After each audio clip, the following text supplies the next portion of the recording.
اپنے محلے میں ایک بوڑھی عورت کو دیکھا کرتے تھے. وہ پاگل تھی. بچے اس کو تنگ کرتے تھے, کنکر مارتے تھے. تو مجھے میری امی کہتی تھی, بیٹا اس کو کبھی نہ تنگ کرنا, کبھی کنکر نہ مارنا. تو میں ہمیشہ کھڑے ہو کے, چھوٹا بچہ تھا, اس کو دیکھا کرتا تھا کہ یہ کیوں ایسے پاگل سی ہے, دیوانی سی ہے. جب بڑے ہوئے تو پھر والدہ نے اس کا قصہ سنایا.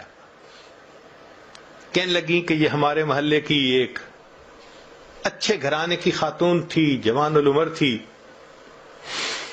اللہ نے اس کو بیٹا دیا. بیٹا بھی بڑا خوبصورت, گھر کے کام میں لگی ہوئی تھی.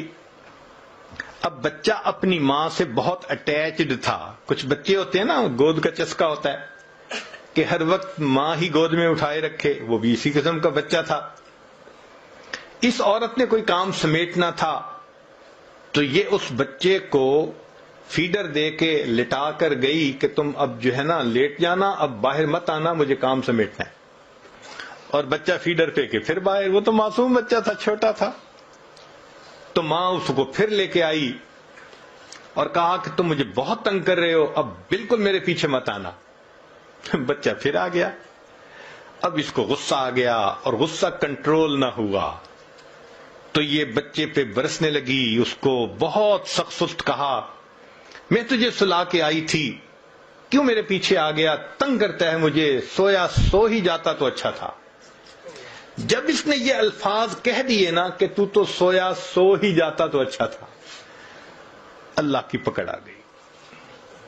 مگر اللہ نے اس وقت اس کے بیٹے کو موت نہیں دی. دعا قبول کر لی کہ یہ بد دعا تمہاری زبان سے نکلی نا بیٹے کے بارے میں, غصے میں آ کے, اس کو تو ہم قبول کر لیتے ہیں, ابھی اس کو موت نہیں دیتے. اب وہ بچہ بڑا ہوا, لکھا پڑھا, وہ اسکول کا سب سے انٹیلیجنٹ بچہ, وہ کالج میں اسکالرشپ پانے والا بچہ. جب وہ فائنل ماسٹر ڈگری کر کے آیا تو اس نے بزنس شروع کیا. اتنا اچھا بزنس چلا اس کا کہ پورے شہر کے لوگ اس بچے کی مثالیں دیتے تھے کہ دیکھو اتنے اچھے اخلاق والا, تحمل مزاجی والا, خوش مزاج, اچھے بچہ, اتنا اچھا اس کا بزنس ہے. لوگ اس کی شکل دیکھتے تھے, تمنا کرتے تھے کہ میری بیٹی کا رشتہ اس سے ہو جائے, بہن کا رشتہ اس سے ہو جائے. وہ ایسا نوجوان بچہ تھا. لوگ اپنے بیٹوں کو مثالیں دیتے تھے, بیٹا ایسا بننا. لو جی, جن کو جب جوانی کا وقت تھا, اب ماں نے اس کے لیے اپنے ہی رشتہ داروں میں کوئی بہت خوبصورت بچی حور پری ڈھونڈی. پھر اس کے لیے بڑی تیاریاں, پیسے کی کمی نہیں تھی.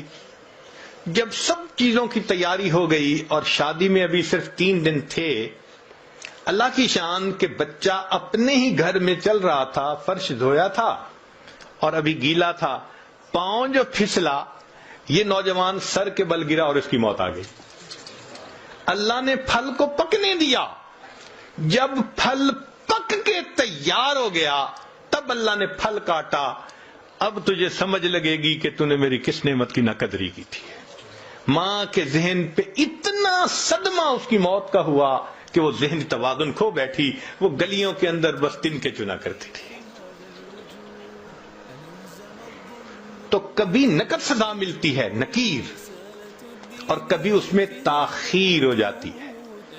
آج بہنیں چھوٹی چھوٹی بات پہ بھائیوں کو بد دعائیں دے دیتی ہیں اور پھر بڑے ہو کے انہی کے لیے پھر بیٹھی رو رہی ہوتی ہیں, حضرت میرے بھائی کے لیے دعا کریں وہ نیک بن جائے, میرے بھائی کے لیے دعا کریں اس کی شادی کی زندگی میں